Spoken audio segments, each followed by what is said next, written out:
this is not where the kids could go. No, we're not.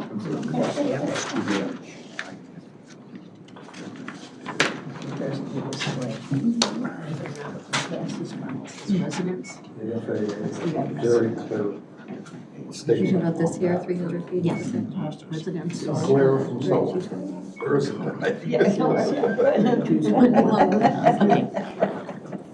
I believe this is the I don't know what There that was, is, they'd have a but it's 300 feet now. I just I'll want call the meeting to order for the Yes. McHenry County Zoning Board of Appeals. The first petition we're hearing today is 2023-042. The applicant is One Energy Development LLC, and it's a request for a conditional use permit to allow for a commercial solar energy facility.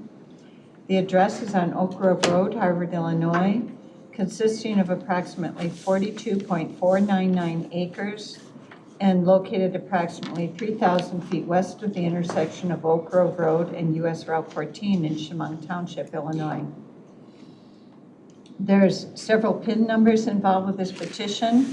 I'll read them off: 01-23-200-002 and part of 01-14-400-002, 01-14-400-003, 01-23-200-008, and 01-23-200-009. At this time, I'd have the zoning board of members introduce themselves and the township in which they reside. Starting on my right, Mr. Jers. Tom Jers from Coral Township. Kurt Schnabel, Wiley Township. Vicki Gardner from Nunda Township. And Linnea Kustra in Alden Township. Charlie Eldridge, Richmond Township. Mary Donner, Greenwood Township. Robert Cozen, Algonquin Township. This petition has been reviewed and the following items have been received prior to today's scheduled hearing. Publisher certificate of publication from a newspaper is dated March 30, 2024, and thereby meets ordinance requirements. The affidavit of posting was signed and the date posted was April 9, 2024. Affidavit of mailing was signed and the date mailed was March 27, 2024. Both meeting ordinance requirements. The survey has been checked against the petition, legal notice, and publication in the newspaper, and all three match. The filing fees have been paid. The endangered species consultation has been received, and the McHenry County Soil and Water Conservation District report has been received. This would be NRI number 23-080-4540.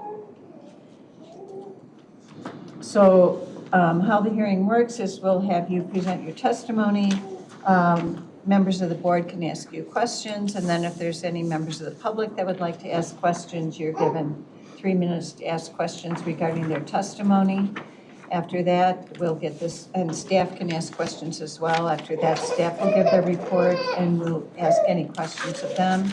And then at the end of that, if the public would like to make any statements, you would have 3 minutes to make a statement regarding the project, and then you get your closing comments. So anybody who would be speaking today, whether it's public, whether it's testimony, I would need to swear you in. So at this time, if you raise your right hand, do you solemnly affirm the testimony you give shall be the truth, the whole truth, and nothing but the truth? I do. I do. Okay, we'll turn it over to One Energy Development. Please introduce yourself and your position with the company. Thank you, yeah. My name is Forrest Hauk. I'm the Director of Development for the Midwest region. Our office is in Madison, Wisconsin. That office has been open since 2015. Since then, we've constructed about 40 projects across the Midwest, 8 of them in Illinois. This site in particular, there's actually a project in the front end here, just to the left of that access road, that's going to construction later this year. It's already been permitted with the county. And so what we're here for today is the second phase of this project. That would be a 3 megawatt extension. Its location is... When you say left, are you meaning west? Yes, correct. So it's just west? West of that skinny access road? Yep. Okay. So outside of that floodplain, which is that blue ribbon on the side of that image, that project is going into construction later this year. The second portion is a 3 megawatt site. That 42 acres includes the access road a bend to the left to cross that drainage ditch, and then kind of bringing the road back to kind of a more rectangular area that we worked in consultation with the landowner to select so he can continue to farm the rest of the acreage to the west of the subject property. Like I said, this project is a 3 megawatt project. It abides and exceeds all of the McHenry County special use permit requirements, including the 300-foot setback to neighboring residents, 50-foot setback to the lot line. The fencing is an 8-foot tall woven wire security fence. So we like to use kind of agricultural style fencing with wooden posts and woven wire rather than chain link and barbed wire. We like that as well. Yeah, I think it's a simple choice. The vegetative screening for this facility includes any screening for properties within 500 feet.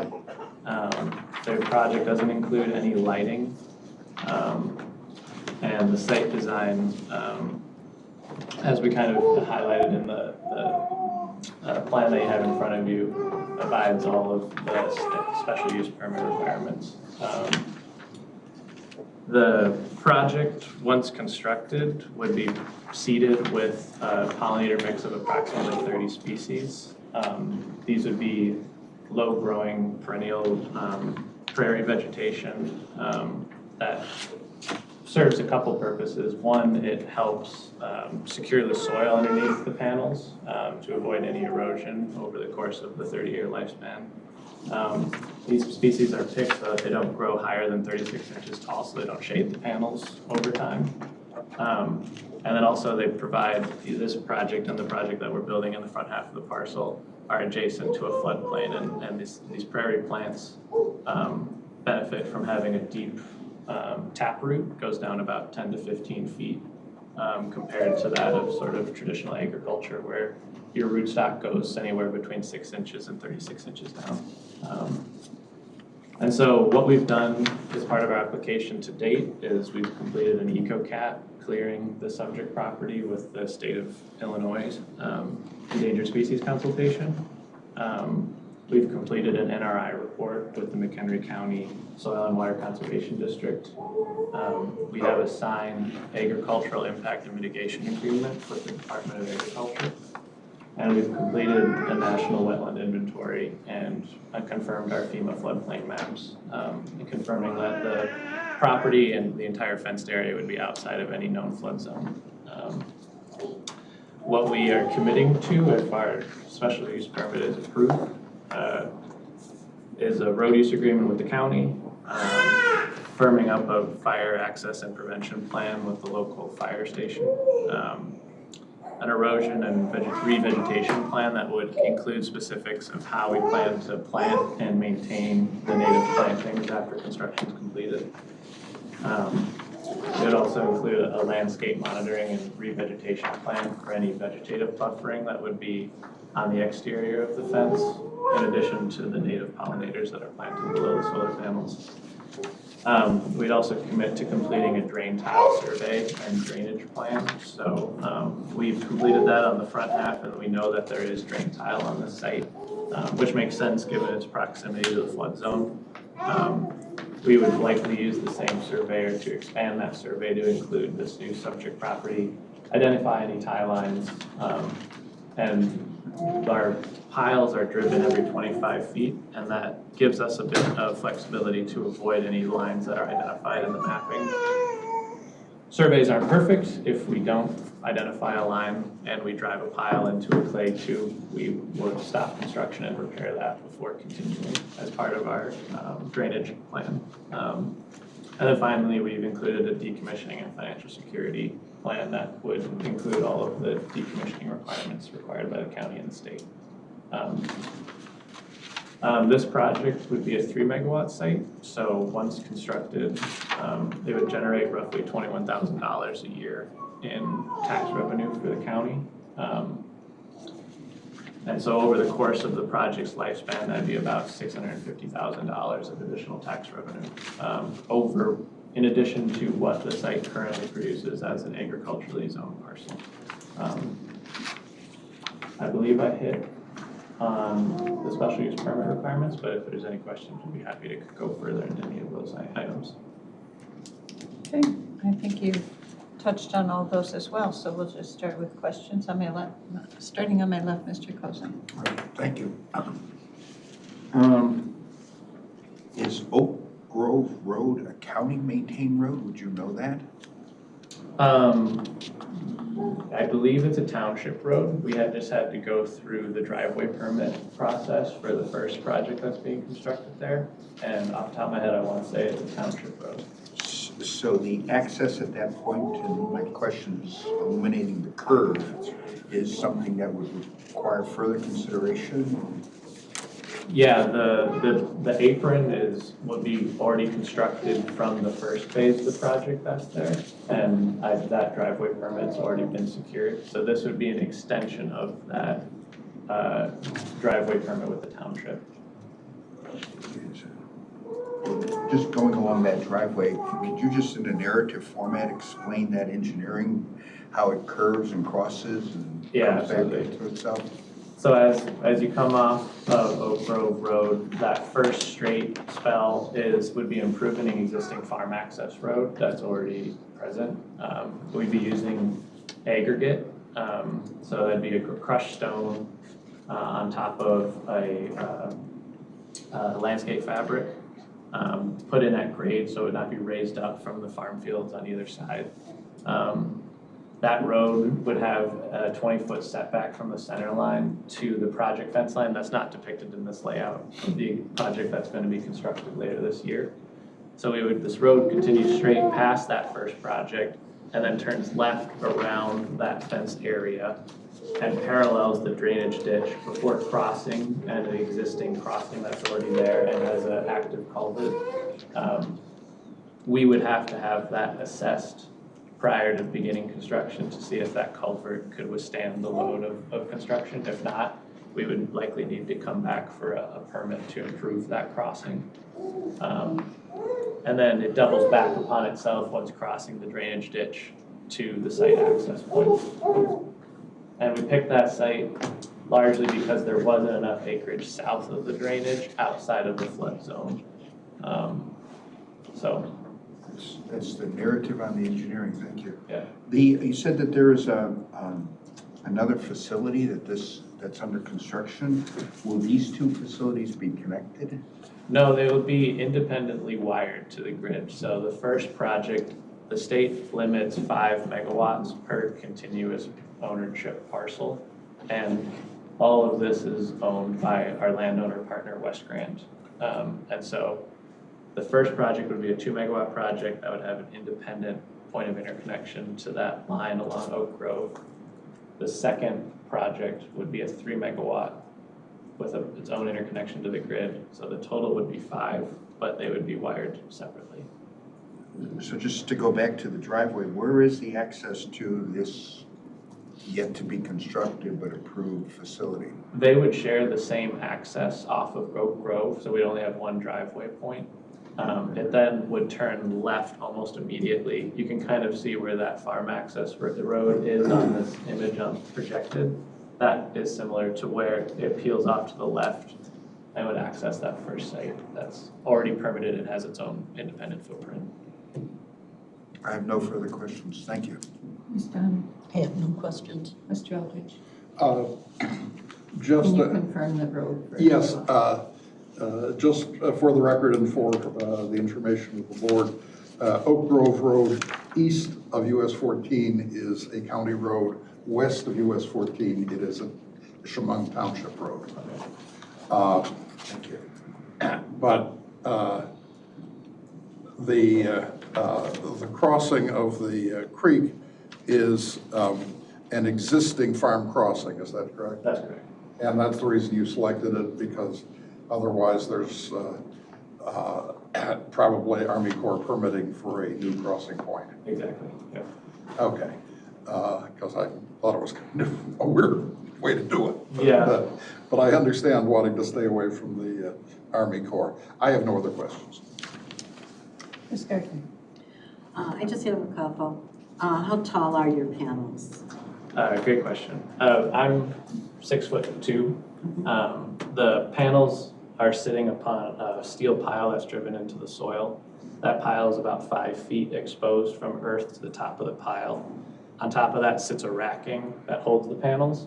And when fully tilted, the panels would be 8 feet tall. 8 feet? Yep, about the size, about the size of a stalk of corn.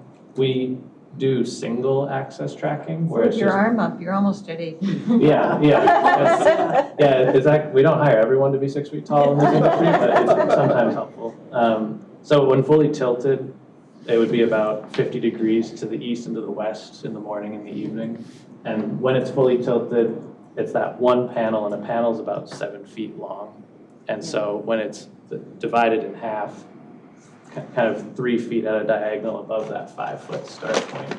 So 8 feet at its tallest point. Okay, thank you. Now, this pollinator mix that you're planning on planting in between the panels, Yeah. the county has a recommended combination of pollinator plants. Would you be willing to go along with their recommendations for that? Absolutely, yeah, I think that's what you're using on the first half of the parcel. We've been in conversation with a company who does grazing of the site with sheep, where they bring in sheep and then instead of having to mow the site, they graze it. And We've heard of this, believe it or not. yeah, right. And I think my only caveat was that we would love to use the recommended species list, but sometimes the grazers do have their own preference of including clover or some more nutritional species in the mixed with the native pollinator mix. So it would be like kind of in addition to the recommended list. So you could go with the recommended, but just add clover or something that the sheep want to eat. Exactly, yeah, Okay. yep. Okay, thank you. And as far as screening on this whole site, what is your plan for that? Yeah, as of right now, the panel, you can kind of see there, we have screening along there's existing vegetative screening along the eastern edge, and we plan to add screening along the southern edge. And that's kind of depicted in our site plan. Okay, and what kind of screening are you talking about? Yeah, typically we do a mix of evergreens and shrubs, kind of alternating. So it would be a kind of an evergreen shrub that would be planted and grows to about 5 to 8 feet tall. And then in between those evergreens, sort of a shrub, usually we use like osier dogwood or something that kind of holds its leaves deeper into the winter. So that's usually our strategy there, is alternating plantings. Okay, so it will be pretty well screened from, I think there's only one residence nearby that would see anything, right? Yeah, that is our intent. Okay, and you said no lights, right? That's correct.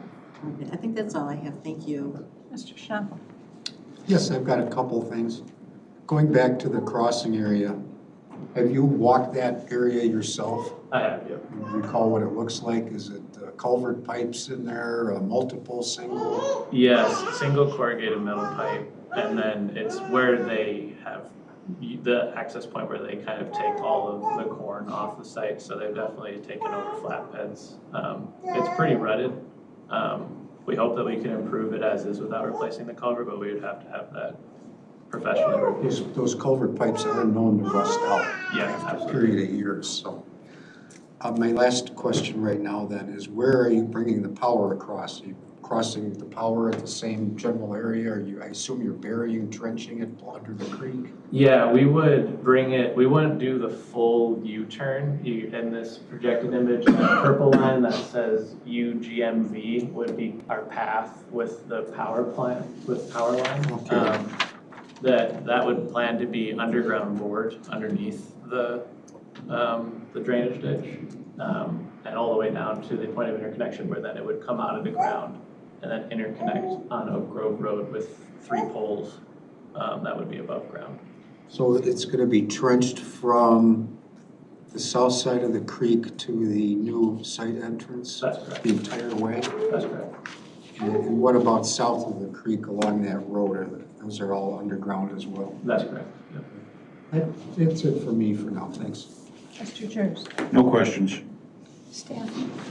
Just a couple of questions. You probably already answered this, but so with that, that crossing there, have you had any discussions with the fire district as far as if that would be, or is that all going to come with the same studies that you're going to be doing to make sure that it can accommodate for those vehicles? Yeah, that would, we have not had that conversation yet. Okay. Right now, it's a 30-foot turning radius, which is what we've had included and approved in previous projects with the fire district in terms of what they need to turn a corner. Okay. But we have not had this specific conversation. Okay.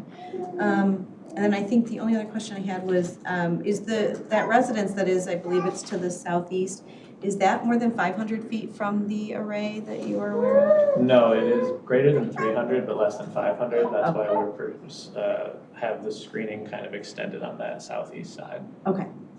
All right, that's the only question I had. Mr. Aldrich, Yeah, are you planning on retaining and operating this site, or will you sell it? Yeah, One Energy, the 40 sites that we've constructed across the Midwest, the majority of them, we've retained ownership.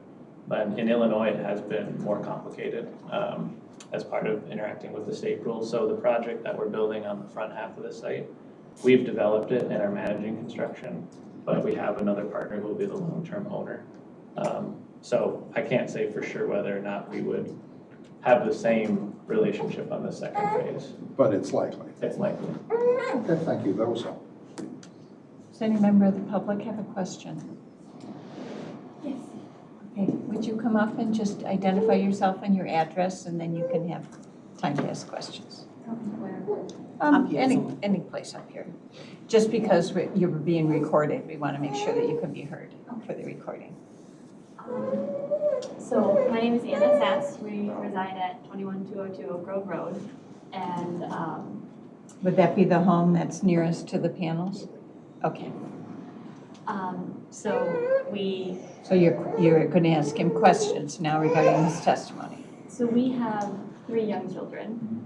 So as a mother, I'm sure you would expect my first questions are going to be regarding safety. So is there, you were mentioning it's going to be fenced in, is that correct? That's correct, yeah.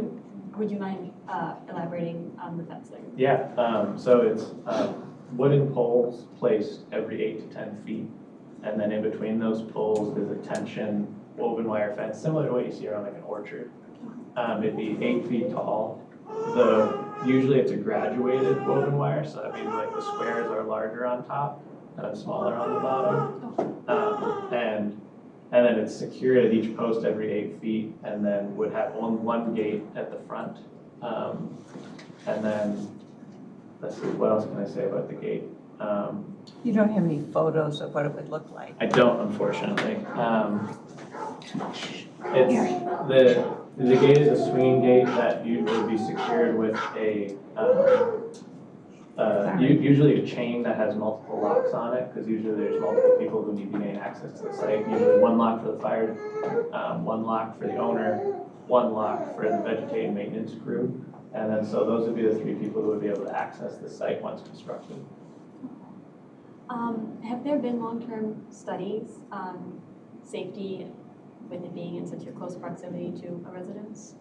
Yeah, so these projects, usually what's brought up in terms of safety is sort of groundwater concerns, and that's one usually safety point. And these projects are all made with commonly used materials. So you have your stainless steel piles that are driven into the soil. You have the stainless steel racking that holds the solar panels themselves. The panels have an aluminum frame, glass on the top, glass on the bottom, and then a silica cell in between with copper wiring. So the silica cell is made largely from the same sand. So it's the entire frame and materials within the panel themselves are all highly recyclable. So at the end of the project lifespan, they'll be removed and recycled because they have high salvage value. Same goes with the steel in the ground and the steel holding the racking. The wires are copper and insulated with rubber, black for positive and red for negative. And then those are wired to a central inverter, which is about the size of a microwave. And they're placed about 5 feet off the ground. And the inverters make a sound similar to kind of a dishwasher. as they translate the direct current into alternating current. And we place those inverters centrally, all in one place within our project. You can kind of see that, that's the red and blue box in the site plan there. Thank you. And then so from there, the sound is all centrally located and only from the project boundary on the south end, you shouldn't be able to hear the inverters based on where we place them in the project array. Now, are the solar panels not also, do they not also contain lead and arsenic and cadmium? No, so we use what are called polysilica panels, which I said they are mainly made with silica cells. There's another type of panel that's mainly used for like commercial or residential uses, which is called thin film technology. And those do sometimes have cadmium or lead as a lubricant within the panel, but we don't use anything with that sort of additive. Is that my time or? Are you close to the end? I mean, otherwise you have 3 minutes to comments later.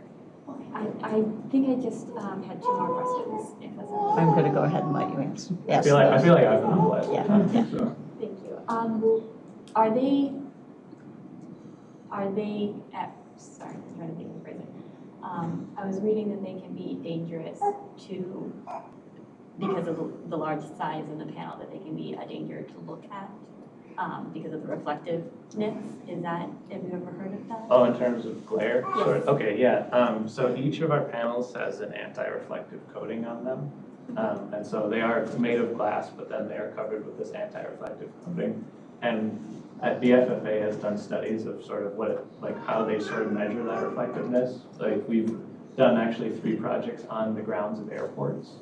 And they discuss it as sort of like when all the panels are flat at noon, it's sort of similar to like looking at a pond on a cloudy day. But as they tilt over the course of the day, they diminish glare because as they track the sun, the point of incidence is the same as the point of reflection. So as they point towards the sun over the course of the day, the light is sort of reflected back at the sun. Whereas if they were in a fixed position, then you would have potentially more, kind of like a mirror, more of a glare because the panel's not moving. So they diminish glare by having their coating and then tracking the sun over the course of the day. And then my last question is just in regards to the current wildlife there that is going to be potentially disturbed. You were mentioning that you're changing all the soil levels and instilling all of this, but you're bringing in sheep? Is that what I was hearing? Yeah, and the state has incentivized grazing over mechanical mowing. And so that is something we've started exploring, is bringing in companies who would essentially mow the native plants by moving sheep around the site. So they would be essentially carted in on a regular basis? They would be brought in the spring and the fall to kind of take away all the weeds before the native plants start growing, and then they kind of move them around in what they call paddocks. And so they put a small fence inside the array and then move the sheep around so they graze it down in the spring and the fall. Thank you. No further questions. Given the concern about wildlife, sometimes companies will raise their fencing a little bit so critters can get underneath, that are in the area.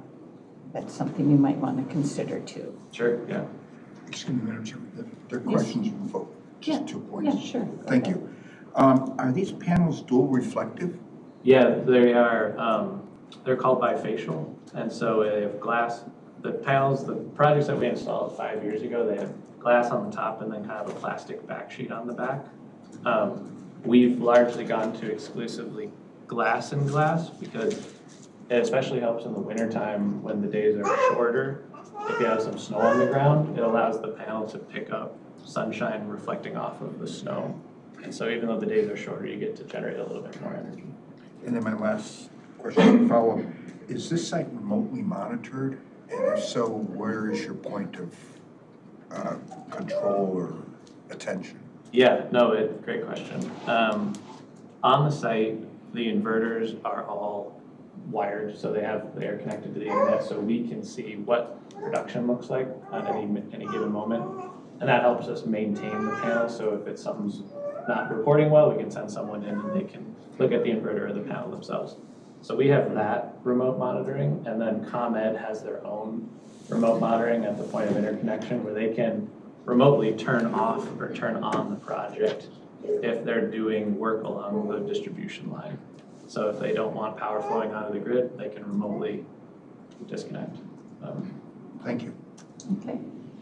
So we'll take this testimony from staff. Charlotte? Okay, so the subject property is zoned A1 agriculture district and is also surrounded by agricultural zoning. This zoning map here will give you a good idea of where that first project location is to the southwest. It's actually days away from being permitted. I think they just turned in their latest submittal and it's just about to be permitted so that construction can begin. And then the surrounding land uses are also all agricultural.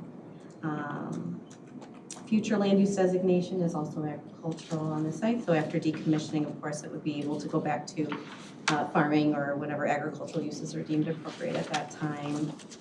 I think we've gone through pretty much everything. I believe all of the state standards and county standards have been met. I don't foresee any concerns with this site.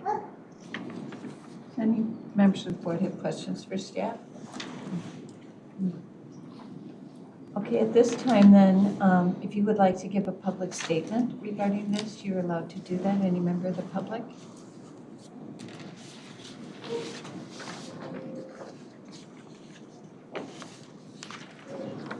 What? Oh, yeah, there's no chair up here.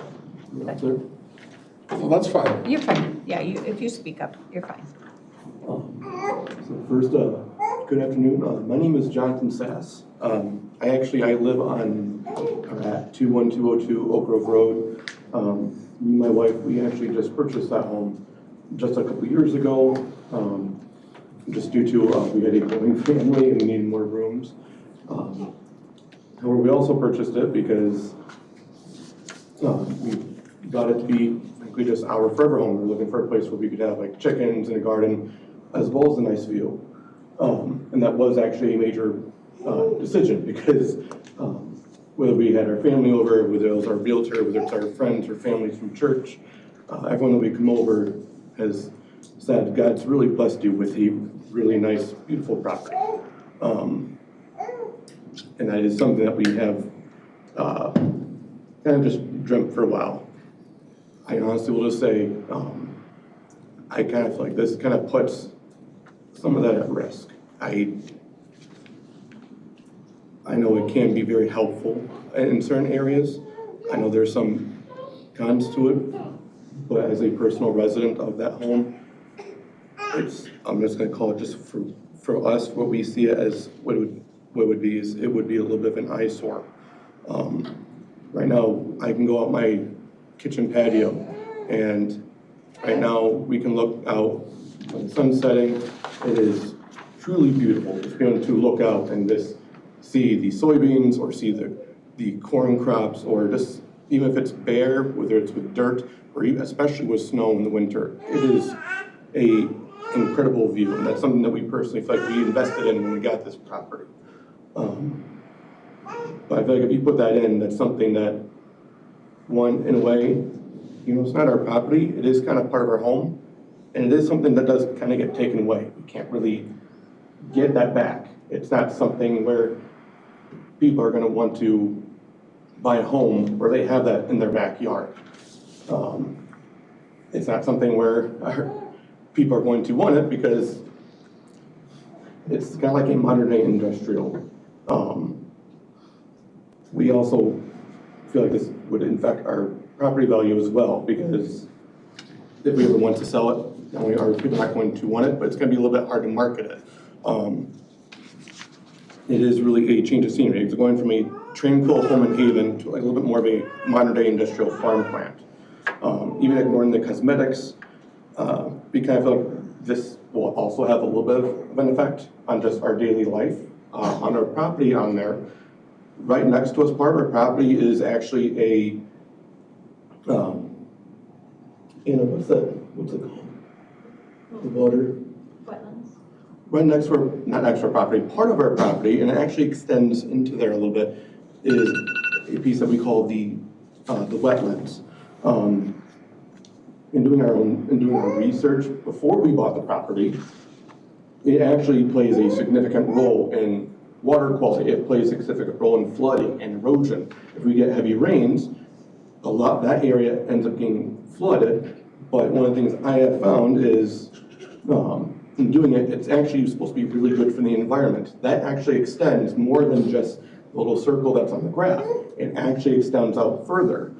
Having the farm fields there, the soy and corn actually help with that. They actually kind of give a protective shield or supplemental aid in that process. It helps with filtration, it helps with revitalizing the nutrients down the soils and purifying the water, which is the water that we drink. And every time that they rotate the fields in that area, it reinvigorates it. Every season, every year, it replenishes it. I'm sorry to tell you your time is up. That went off a little while ago, but I gave you a little extra time. Let's say sorry. Go ahead, if you want to just summarize. We got that property 2 years ago because we saw it as our dream home, and we kind of feel like if you put that in there, it is kind of taking part of our dream away. Do you have any photos of what the buffer is going to look like to the screening that, they'd be able to see? You talked about the evergreens and, just so that they could see that. I don't know if you have any slides for that or not. Yeah, I think in the presentation that I have for the other application, we do have some photos that would be projected up there. Do you want me to pull that up? Yeah. I just want to just say, I think water quality is definitely a huge concern, not just for a solar project, but also for farming as well. And I would want to highlight a few things here is the project's location we've selected is leaving a buffer between the project area and your home that will be continuing to be farmed. And so there will still be that buffer of corn in between the project going to construction and your home. And so when looking west, it will still be a corn vista in between you and the project area for the project going to construction. And then for the water quality, still having that rotational cropping outside the project, but within the project, letting the soil rest and letting the deep-rooted vegetation hold water will take a little bit of pressure off of that irrigation canal, like holding water on site rather than all of it storm runoff into which I think will help, hopefully, the lifespan and the diversity that's in those wetland areas, because there'll be less water running through it during high water events, and then that'll allow more plant growth and more biological activity is what we've seen on other projects. The screen shows what Is there a different one? No, I think this is an example of what's planted within the site. Maybe I guess I did not have an exact picture of the buffer, but I could follow up with what that vegetative screening would look like too. Do you have anything else to add to a closing statement? No, I do not think so, no. Okay. We're going to go ahead and vote on this petition before we start the next one, because 2 board members need to leave at 3, and in case we don't get finished with the next one, we'll have this done. So at this time, we'll move on to the voting portion of this petition. Again, this is 2023-042, One Energy Development, LLC, request for a conditional use permit to allow for a commercial solar energy facility. Madam Chairman, I move. We got conditions first. Conditions, right. Staff offers the following conditions for consideration. Number 1, the conditional use shall have no time limit unless the use is abandoned as specified in 16.56.030.pp.4 of the McHenry County Unified Development Ordinance. Number 2, site development shall be in substantial conformance with the site plan prepared by One Energy Renewables, dated January 25, 2024, and received by the Department of Planning and Development on January 29, 2024. Number 3, the decommissioning plan shall be applicable in part as well as in whole. If any portion of the commercial solar energy facility ceases to perform its intended function for more than 12 consecutive months, that portion of the facility shall be decommissioned in compliance with all the terms of the decommissioning plan. Number 4, a McHenry County stormwater management permit shall be secured prior to construction. Any damaged drainage tiles shall be repaired at the expense of the petitioner and in a manner satisfactory to the Water Resources Division manager. Number 5, a detailed landscape plan illustrating compliance with required landscape screening standards and Illinois Department of Natural Resources pollinator scorecard standards and land management practices shall be approved by the zoning enforcement officer prior to issuance of a construction/building permit. Number 6, fencing shall be provided in compliance with the National Electrical Code as applicable. The use of barbed wire is prohibited. Setting fence posts in concrete is prohibited, except for gate posts and where otherwise required for stability. Number 7, all requirements of McHenry County Unified Development Ordinance 16.56.030.pp as amended, subject to State of Illinois Public Act 102-1123 and Public Act 103-0580, shall be met or exceeded unless specifically amended by this conditional use permit. Number 8, all other federal, state, and local laws shall be met. Are there any other proposed conditions? Madam Chairman, I move acceptance of the conditions as presented. I'll second, Mary Donner. It's been moved by Mr. Eldridge and second by Ms. Donner to approve these conditions. Is there any discussion? I'll call for the vote. Mr. Eldridge? Yes. Ms. Gartner? Yes. Mr. Cozen? Yes. Mr. Schnabel? Yes. Mr. Jers? Yes. Ms. Donner? Yes. And I'll vote yes, so the conditions are approved 7-0. At this time, I would entertain a Madam motion. Chairman, I move acceptance of the petition subject to the conditions as presented. I'll second. It's been moved by Mr. Eldridge, seconded by Ms. Gardner to approve this petition. Discussion, Mr. Eldridge. Yes, in January of 2022, the state of Illinois passed a law requiring us to approve solar farm petitions of this size if they met some very basic standards that the state set. I find that this petition has met those. Frankly, from the presentation today, it seems to me that this petitioner is more considerate of the environment it is locating this facility in and the surroundings than a good many of the petitioners that we have. It is, since it is required for us to vote yes, and I think this is a pretty good version of these things, I will support the petition. Mr. Cozen. The testimony of the adjacent residents is very telling. Also, the testimony of the finances that is being contributed to this. Looking over the record, I had hoped to find a path of trying to enhance the balance that is before us, but the rules as articulated limit us to finding in favor of the petition as submitted, and I will be so voting that way. Ms. Dunn. As I'm looking at the picture and notice what your address is, it looks like you are going to be affected by this sooner rather than later with something that's already been approved.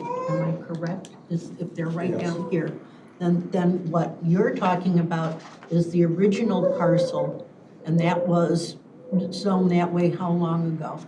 I can't ask, can I? Now it's time for you just to Okay. talk. You don't have to- Because of that, and because of this is an extension to that, I feel I have to vote in favor. Ms. Gartner.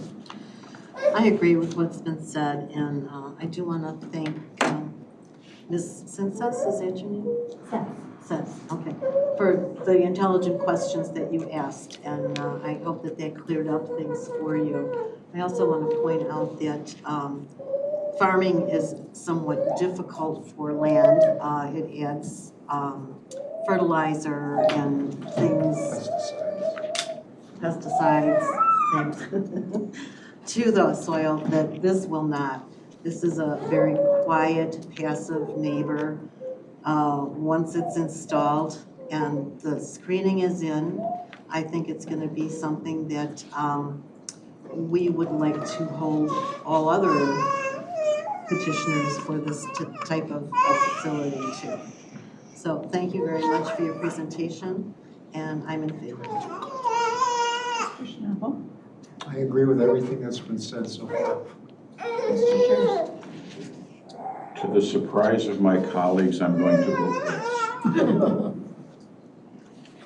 And I agree, this parcel meets the standards set by the state, and we are, there's no way we could oppose it because it does meet the state standards, but it also meets the standards in our ordinance as amended.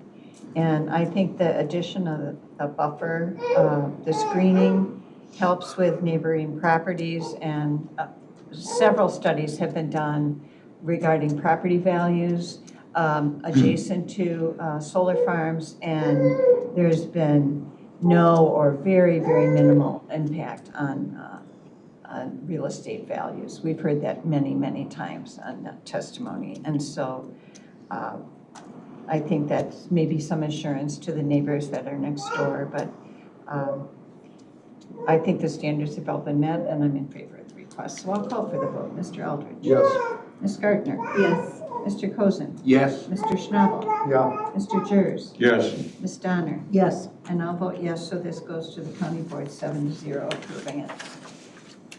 So that took 45 minutes. And off the record, I would like to note to the petitioner that these are the headwaters of the Kishwaukee River, and I would recommend not calling it a drainage ditch in public in the future. So now we'll quick move on to the next petition.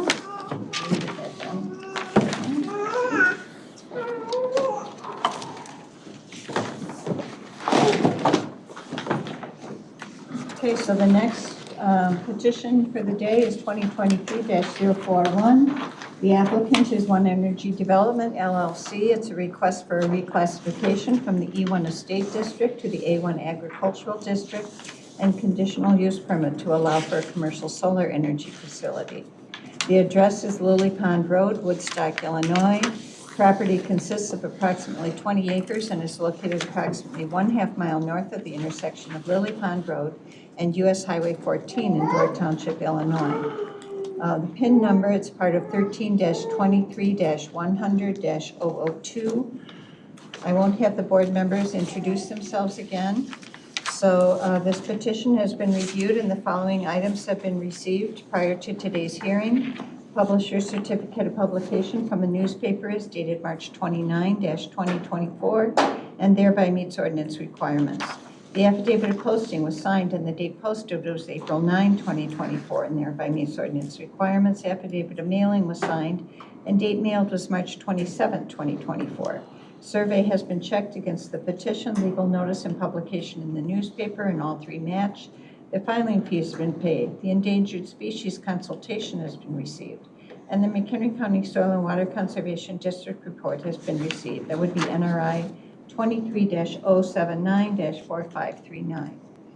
I don't have to swear anybody in, so we will just turn it over to the petitioner for your, if you want to incorporate anything from the last petition, you can, and otherwise we'll just Thanks. go ahead and proceed. Thank you. Before I get started, I just wanted to say, as that project goes under construction in the next couple of months, if you guys have any issues, please don't hesitate to give me a call on the card that I gave you, and we can try to sort that out. So thank you. Thanks for coming today. Thank you Did for you that. give them contact info? Yep, I gave them my card. So this project is one we call Groundhog Solar Project. This project was actually in front of the board 4 years ago. And so I kind of want to touch on that and kind of highlight why we're here with a new presentation today. I think we can kind of go through the first several slides. I have a quick intro to One Energy and an overview of community solar that I think we can largely skip through. I've hit on this in the first petition, but, and this is just a map of the over 40 projects that we've overseen construction on in the Midwest from our Madison office, and a list of the 8 projects 5 of which are under construction right now in the state of Illinois. So I think you guys are obviously very familiar with community solar, but usually I give a quick overview of why we're a big supporter of it. It helps a lot of folks like myself who own a home that has shade and doesn't have a good solar itself, sign up and subscribe for solar benefits. And in ComEd territory, you get a minimum of a 10% discount of your retail rate. And so this project allows folks who either can't afford the upfront capital investment of putting solar on their own home, or don't have a good property themselves to install solar, to be able to still participate in clean, locally generated power. So I think getting to the meat and potatoes on the next slide. And finally, the project of this size that we're talking about today, this is a 2 megawatt project. It would produce roughly 5 million kilowatt hours every year, which is enough to power about 500 average Illinois homes. So that's 500 homes that would benefit from a 10% discount on their monthly bill from ComEd, which over the course of 30 years adds up to hundreds of thousands of dollars of savings for ComEd ratepayers. But I'm sure you guys are all very familiar with community solar, so we don't really need to spend too much time talking about this. The reason we are here today is on the next slide. We've already talked about the components of the solar project. I think we can skip through these. And now we're at the meat and potatoes. So this project is located on Lily Pond Road in Door Township.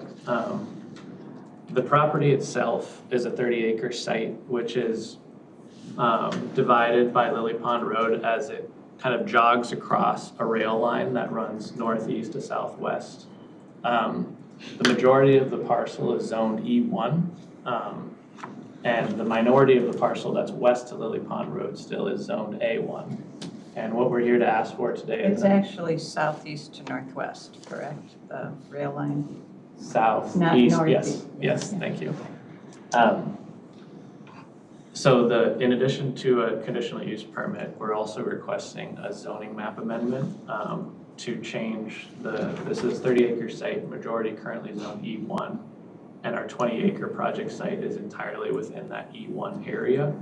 And so we are requesting a rezoning of that 20 acres from E1 to A1. And we just wanted to highlight that the properties to the west and to the south and a small portion of the project parcel is currently zoned A1.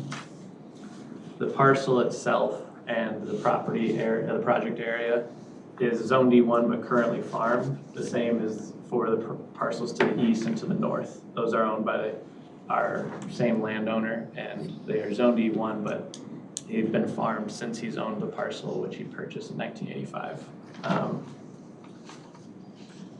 And so that, just for contextually, south of the rail yard is a gravel pit. And so that is an earth extraction current land use. And so we see this parcel as particularly good setting for a solar project as a quiet neighbor to buffer potential future residential development to the north from a more loud and intensive neighbor to the south. So going to the next slide. Like I stated, the landowner has owned this since 1985, and he's never been approached for any sort of housing development, either a single family home or a larger residential housing development. It's been exclusively farmed since he's owned the property. One Energy saw this property and saw something that's particularly well suited for a solar project. First of all, you can see that red area. It has a border to the west and to the north and to the east of a woodland area. And so we're planning to put that project area right in that, what's kind of designated as number 2 in this picture. So it already has an existing vegetation buffer to the west and to the north and to the east.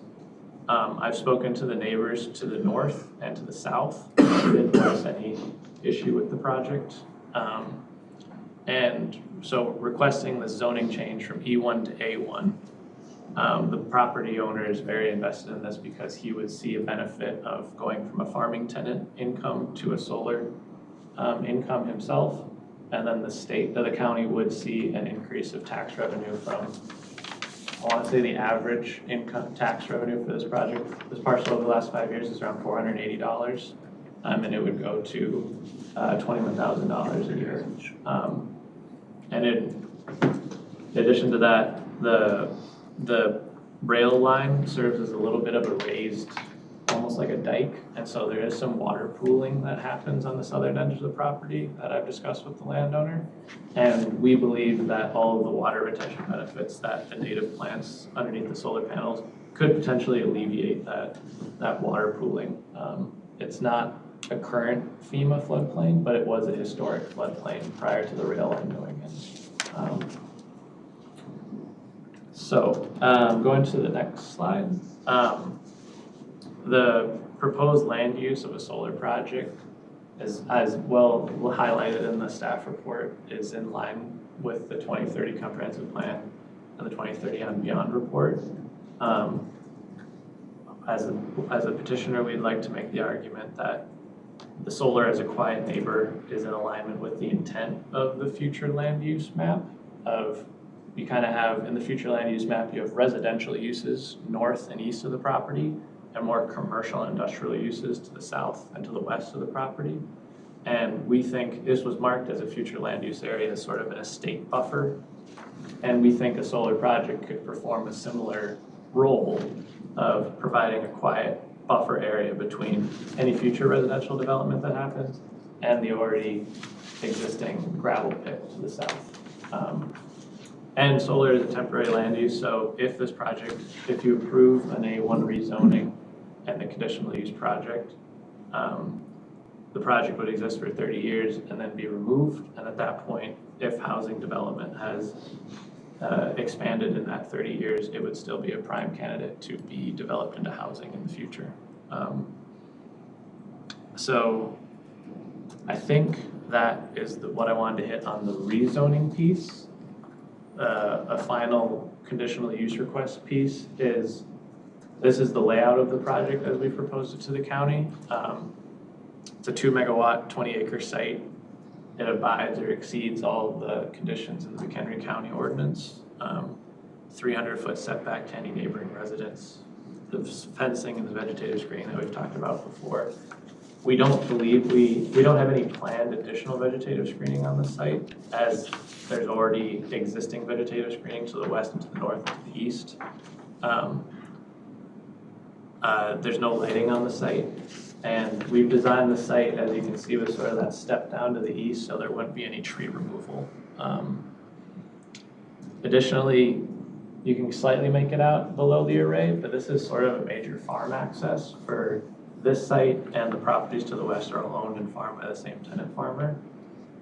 If this project were to go in, the tenant farmer would access the site to the north from McConnell Street, and the landowner is interested in this because it would decrease the potential traffic on Lily Pond Road. Farmer could still have access to all the land east of the solar project, but that's a pretty nasty curve coming off of the rail spur there. And so once constructed, there wouldn't be any additional traffic on the Lily Pond Road, which the landowner is interested in and wanted me to highlight. The next slide, please. We've already talked about the pollinator habitat, but I wanted to underline the fact that that historical floodplain, I think, could really benefit from having more water retention in the area compared to the cash crops that are being cycled through this kind of, the parcel is really difficult to farm when I talk to the tenant farmer because of its sort of the tree line that kind of cuts down and narrows the access point for these 20 acres between the rail spur and the tree line. That's kind of why we settled on this site with the landowner, being it difficult to farm and the fact that the southern portion floods occasionally. And so going to the next slide. These are the principal use commitments that we've already completed. I think we've already noted the EcoCat, the NRI, the AMA agreement, and the confirmation that the project is in no active floodplains. And then this is what we're committing to if this conditional use permit and the rezone request is approved. would be a road use agreement. I believe this Lily Pond Road is also a township road. So we do the road use agreement with the township, fire prevention and access plan, the erosion control and revegetation plan for within the fence line, and then the landscape monitoring. We don't have, like I said, we don't have any planned vegetative buffering outside the fence. But if that were to be a requirement for either kind of improving the existing vegetation, we'd be open to that. We would complete, there's no known tiles on the property from the landowner since he's owned it from 1985, but that doesn't mean that they're not there. We would commit to completing a drain tile review prior to construction. And then similarly with the last project, the decommissioning and financial security plan. We are entertaining the site as a potential grazing site as well. So we would request the opportunity to add clover to the county species list. I think that is all. Oh, and then finally, a project of this size would be roughly a 30 times increase of the existing tax revenue for the site. And in speaking with the landowner, we think this site is particularly well suited for solar. Like I said, because it's hard to farm, it's partially floods. And we have an interconnection agreement already in hand with ComEd. And so we're very confident that if this rezone and special use permit or conditional use permit is approved, we would submit it to the state. And because of its location and the interconnection agreement and the high level of commitments we're making in terms of pollinator and grazing, we believe we could get an award and go to construction early next year. So I believe that's everything. Okay, questions, Mr. Cozen? Thank you. A little bit on the engineering, again. The arrays are set back at 12 feet apart. Is that a narrow configuration? I believe it's 12 feet from the northern edge of the array to the fence line, and then it should be 15 feet in between pole to pole. Right. And then when the panels are flat, that 15-foot spacing turns into a 12-foot spacing, which is a little narrow. The site is a little narrow in its geometry, but with that, the ability to tilt the panels and maintain a 15-foot gap between the rows is more than we need for accessing the vegetation and everything. Right, but in terms of travel and service, you're almost creating just one-way roads, whether it go north to south or east to west. So you couldn't have two vehicles generally passing themselves at a 12-foot width. Once the panels are installed. Exactly. Yep, I agree. Servicing. Yep. So would there be, and in fact, even the 15-foot space going north to south poses a difficulty? Yeah, once the panels are installed, the only folks who would be on site would be the vegetative maintenance. And so we leave enough room on the north end of the array between the fence so that it would be kind of going up and turning around. But there wouldn't be, I don't believe there would be an issue of multiple vehicles being on site, I think, once the array is installed. So if there was a need to replace the panel, the vehicle would either have to make a loop going through the whole location as opposed to two vehicles going to the service location.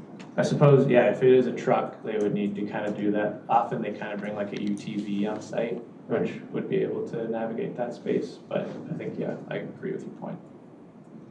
Well then, on to my other point then, you use the word nasty curve in the proximity to the railroad line, and yet you show that as your point of construction. Why fixate on that and not put the point of construction further to the north? Yeah, I think we would be open to that. We typically try to improve existing farm access points just because it's easier to get a driveway permit. Right. If the township were to require us to move to the kind of where the Lily Pond Road straightens out, we would be open to that, but we typically try to avoid tree removal. Well, I'm not tree, I'm talking about proximity of that to the railroad. Yeah, I think that is where the existing farm access road is, and that's kind of why we've designed it as such. Right. But as opposed to moving it further from that railroad crossing, and then bring your equipment in further away from the railroad crossing. It's definitely something we'd be open to. I think it's a pretty well-treed buffer between the road all the way up Lily Pond Road, so it would require a little bit of tree removal. I'm just fixating on the issue of making deliveries of which you would avoid any overhang while the trains might be occupying the route. Yeah, we're open to moving the driveway.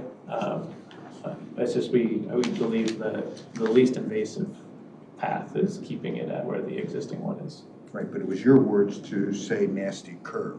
Yeah, no, I think during construction, we would probably, our construction team looked at the site and they would encourage everyone to access from the north from McConnell Road, not coming in from the south, but my understanding is the tenant farmer does access from the south coming over the rail spur, which the landowner would like to avoid. So when you were speaking of that, wanting to avoid that, it would be that the farmer would not have to enter and exit with a precarious position. with Exactly, his yes. machine. And we would instruct any sort of deliveries to the site to access from McConnell Road and come in from the north. If that also included moving the driveway, or something we're open to, for sure. And then my other is, in your description of the subscription service, so using as an example the Martinsons residence, which is to the east of, or to the west of Lily Pond Road, it appears that their residence is orientated north to south, their roof line. We'll take that for illustrative purposes, to which, whether it's economic or whether it's locational, they do not have the ability to avail themselves to a rooftop facility. So how do they go about accessing the energy that's being produced at your site? Yeah, they would subscribe via ComEd, and then through that process, they'd be able to select the solar farm. And they would, based on how much energy they consume, that would dictate how much they would be able to subscribe to. And then how ComEd does it, it's called an unconsolidated bill. Some utilities are really helpful and they put it all in one bill, so you can kind of see the savings very, very cleanly. But ComEd keeps your energy bill the same, so say it's the month of June, they would get a bill from ComEd saying you've used 1,000 kilowatt hours, and we're gonna charge you 6 cents, so your bill is $60. And then they would get a separate bill from the community solar project saying your allotment was 500 kilowatt hours this month, and it's 10% cheaper than what you paid ComEd, so we're gonna give you a bill credit on this separate bill. And that's how they would interact with the solar project. But the Martinsons would not be necessarily getting the power from Groundhog facility through ComEd. Yeah, it is more of an administrative program. You know, it's once the electron gets on the grid, it's pretty hard to say where it goes. But they would get an administrative bill credit for how much energy they consume and how much they've signed up for the solar project. So even though the viewscape of the Martinsons is upon Groundhog, they may be pulling power from Galena or Dixon or any within the ComEd footprint. Yeah, I believe in the program you can select a project, but I think, I think I take your point that they could potentially be subscribing to a different project. I have no further questions. Ms. Donner? Well, this one, I'm not sure if it's, well, I guess it would be for you. You understand that on your site plan, you have a residence above your, if you go back to, there, up on top? Yep, Residence, Martinsons. 3221 Lily Pond. You have down at the bottom, you have residents of the Martinsons at 3221 Lily Pond. And then on a kitty corner from it, you have a setback for a residence that says it's 300 feet, but it doesn't indicate what it is at all. Can you explain that, please? Yeah, I think the Martinson that's an error, a population error. The Martinsons live to the southwest. Okay, And I can't remember the names of the residents to the north offhand, but It's another name, and they have no objection to this either that you have not that I said. know of, no. Okay, I have no other questions at this time. And we didn't hear from any municipality objecting to this? either? No, I heard from the city of Woodstock, but they said they did not have any issues with it. Okay, Mr. Eldridge. I have no questions. Ms. Gardner. I just have one concerning the historic flood area there. Now, what happens if, well, I'm assume that before you start installing panels, you'll be looking closely at that section, right?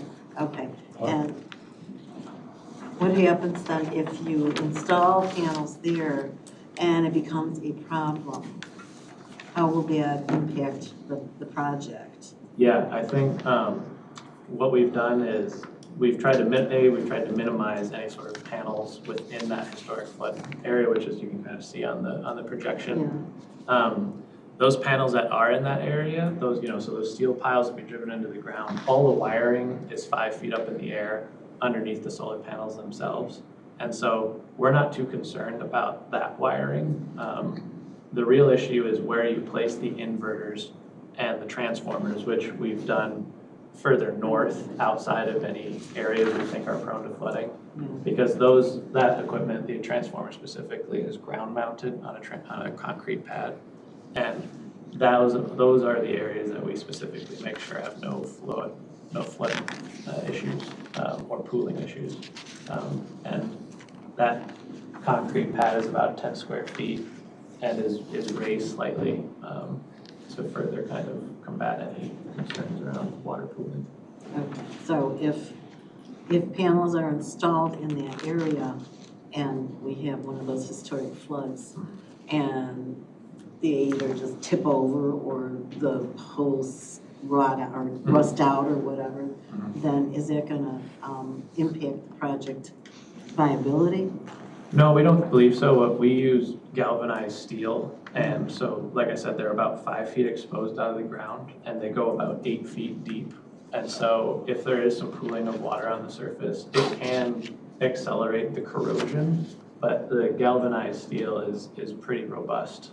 We haven't had any issues, even in areas that have, like we've put projects in farmed wetlands before, and we haven't seen any issues there. There's no farmed wetlands or FEMA floodplains on this site, but I think Kim made note of making sure we included that historic floodplain in our site plan. Okay, I only bring it up because I had a 35-foot tree next to my house that got flooded overnight and fell over. Oh, wow. So it just crossed my mind that, okay, I think that's, and the panel height is the same as the other ones? Yeah, 8 foot? 8 foot. Okay, thank you. Mr. Schnabel. No questions. Mr. Jers. Yes.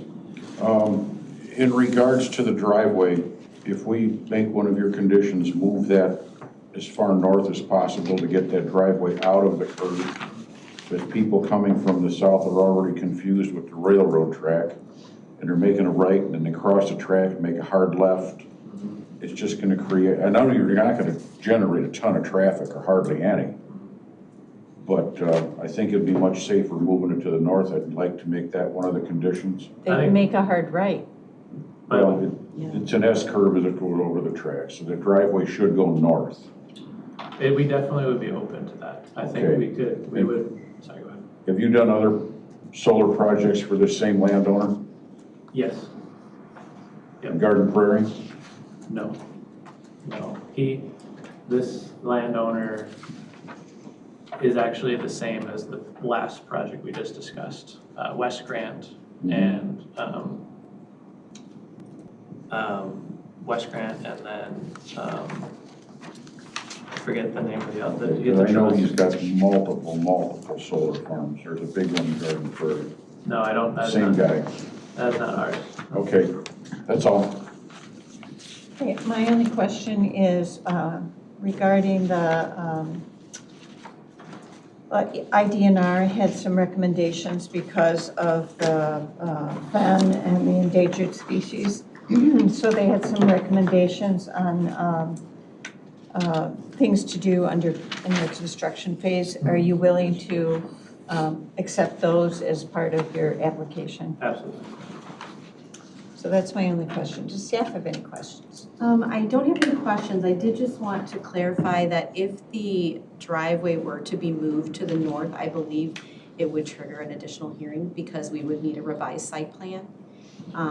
The site plan is what would be essentially used for development, and it could impact, different neighbors because you've got traffic now coming in closer to the neighbor to the north. Typically, our zoning enforcement officer has deemed that to be a significant enough change that it couldn't just be, a condition or changed later on, but it would probably need to be continued and revised. Okay. All right. Do you want to give us your staff report then? Sure. Let me just pull up my.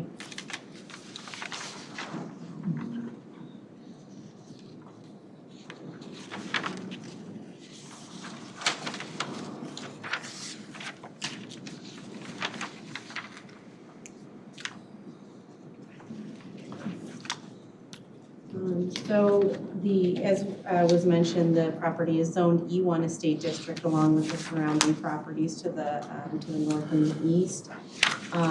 It was a 2018 zoning petition that was denied for that rezoning as well as the conditional use for the solar farm.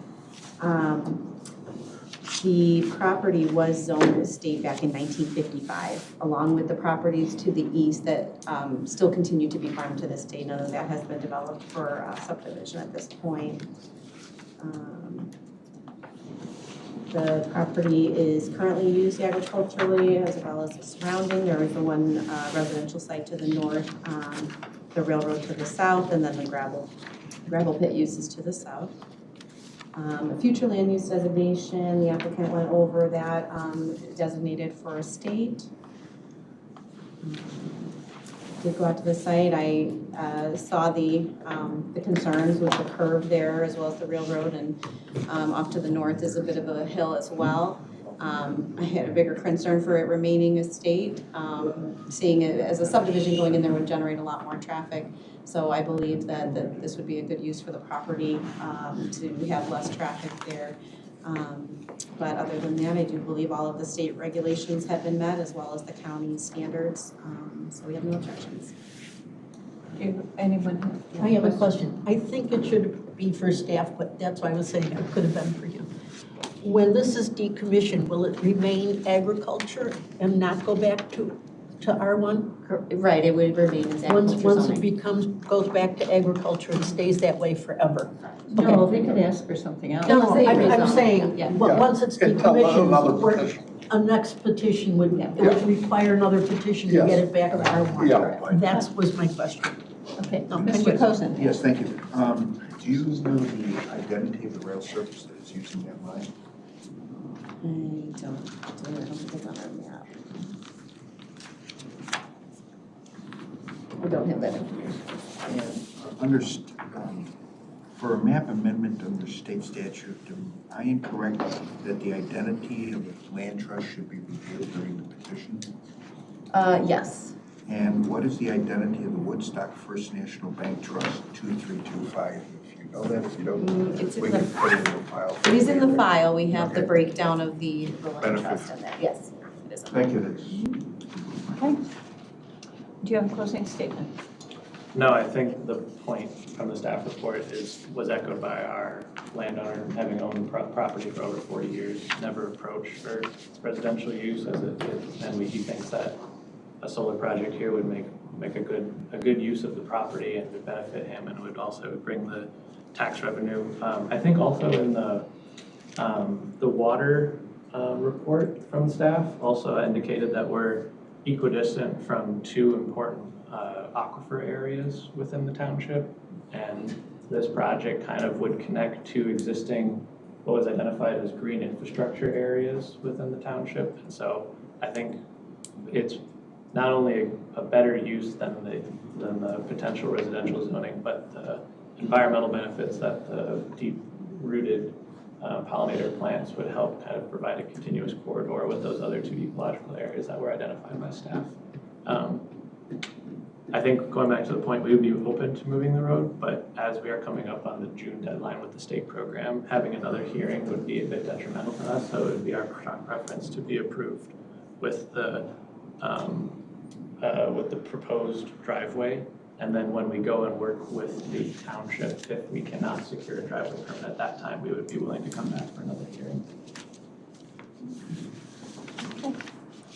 We'll move on to the voting portion of this meeting then. It's application 2023-041, One Energy Development LLC, request for a reclassification from the E1 Estate District to the A1 Agricultural District, and a conditional use permit to allow for commercial solar energy facility.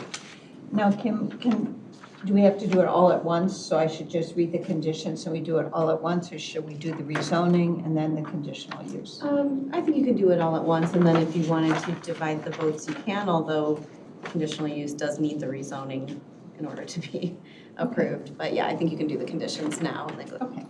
So staff offers the following conditions for consideration. Number 1, the conditional use shall have no time limit unless the use is abandoned as specified in 16.56.030.pp.4 of the McHenry County Unified Development Ordinance.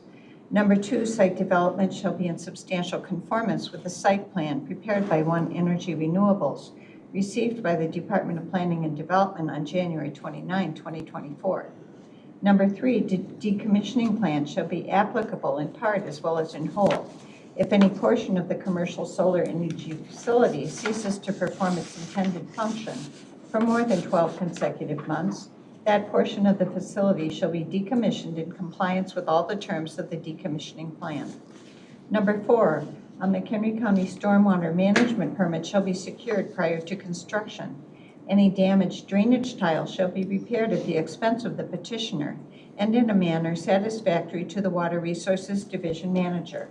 Number 5, a detailed landscape plan illustrating compliance with required landscape screening standards and IDNR pollinator scorecard standards and land management practices shall be approved by the zoning enforcement officer prior to issuance of a construction/building permit.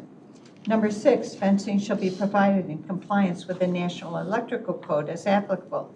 The use of barbed wire is prohibited. Setting fence posts in concrete is prohibited except for gate posts and where otherwise required for stability. Number 7, recommendations made by the Illinois Department of Natural Resources in their September 1, 2023 letter to the applicants with regard to protected resources in the vicinity of the project location shall be followed. Number 8, all requirements of McHenry County Unified Development Ordinance 16.56.030.pp as amended, subject to State of Illinois Public Act 102-1123 and Public Act 103-0580, shall be met or exceeded unless specifically amended by this conditional use permit. Number 9, all other federal, state, and local laws shall be met. Are there any other proposed conditions? Madam Chairman, I move the conditions as proposed. I'll second. Moved by Mr. Eldridge, seconded by Ms. Donner to approve these conditions. Any discussion? I'll call for the vote. Mr. Eldridge? Yes. Ms. Gardner? Yes. Mr. Cozen? Yes. Mr. Schnabel? Yes. Mr. Jers? Yes. Ms. Donner? Yes. And I'll vote yes, so the conditions are approved 7-0. Madam Chairman, I move the petition subject to the conditions, including the rezoning. I'll second. It's been moved by Mr. Eldridge, seconded by Ms. Gardner to approve the conditional use request and the rezoning. Discussion, Mr. Eldridge. Yes, I have a longstanding bias in favor of downzoning anytime it is proposed, which isn't very often. This property was zoned for residential a very long time ago. I had black hair at the time.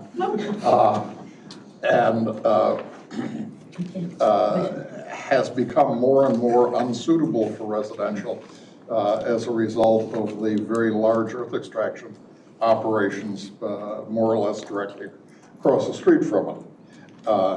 I think that in the fullness of the universe, there may be homes on this property, but probably not in the lifetime of anybody in this room, including people who are a lot younger than I am.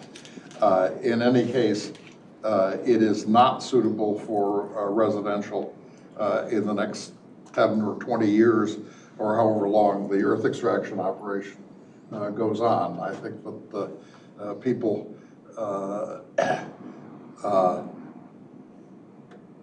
do not like to build homes next to gravel pits. And I think that will, or any place, frankly, that very heavy trucks carrying stuff that falls off come and go. I respect Tom's concern that it obviously would be better if the access point were further to the north where the sight lines are better. But it is my presumption that the construction company, for its own safety, will plant signs far enough away that during the construction period that people will have been warned to slow down in this area. And once the solar array is up for the next 25 years or so, there'll be pickup trucks turning into this driveway half a dozen times a year. And I simply don't see this as much of a traffic hazard, particularly since I have never noticed a problem with the farmers turning in and out. None of them have been killed in the last 40 years or so. And they move a lot more slowly and don't always watch crossing traffic. Lily Pond may become much busier in the future, but not in the near future. So if it were simply a condition that would get that done, I would support it. But since it would require a new hearing, I am going to let that pass and let the existing situation continue. I believe that all the standards have been met and that we are therefore obligated to vote yes. I think that this is as good a use for this property. It's kind of crummy farmland for access and other reasons. This will give it a lot more taxes for the community. And this is a very passive neighbor in a neighborhood that's pretty empty to begin with, and likely because of the earth extraction to remain so for a long time. In the light of all of that, I'm going to support the rezoning and the conditional use. Mr. Cozen.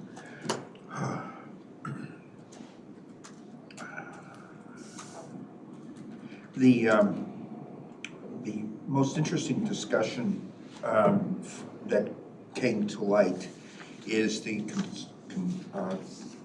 characterization of the at-grade railroad crossing. This being a gated dual-track Union Pacific line. It may seem a bit touching, but being a resident in Algonquin Township, at-grade rail crossings have a significant history to us, one that is still known by the residents in Fox River Grove and throughout McHenry County. It is not to parade a group of horribles in my moment here, which I appreciate, but rather to raise the caution that during the course of construction, a dual-grade railroad crossing containing both freight and other at that location may require a higher level of scrutiny than Door Township could bring to it, especially since the prior property owner also provided for a freight service line gated at this time at that location. But that is all beyond, to use an old expression, my pay grade, and so I will be supporting this petition as presented. Ms. Dunn. I agree with both the gentlemen prior to me. Ms. Gartner. I agree. I can't imagine building houses on bad farmland that has a Union Pacific freight line right next to it and a gravel pit. That just doesn't make sense at all. So this to me is a match made in heaven. I'm all for it. Mr. Schnabel. I support the petition. Mr. Jers. I'll support it. And I agree with my colleagues. I don't see this going to houses anytime for a long time. And this brings in more tax revenue. I believe the conditions have been met for the conditional use, and I'm in favor of the rezoning reclassification. So I'll call for the vote. Mr. Eldridge. Yes. Ms. Gardner. Yes. Mr. Cozen. Yes. Mr. Schnabel. Yes. Mr. Jers. Yes. And I'll vote yes. And Ms. Donner. Yes. So this will go to the county board with a 7-0 vote approving. Wow. 1 minute to 3. Not even. Done in an hour and a half. You said you had to Now we look at come 3, on. right?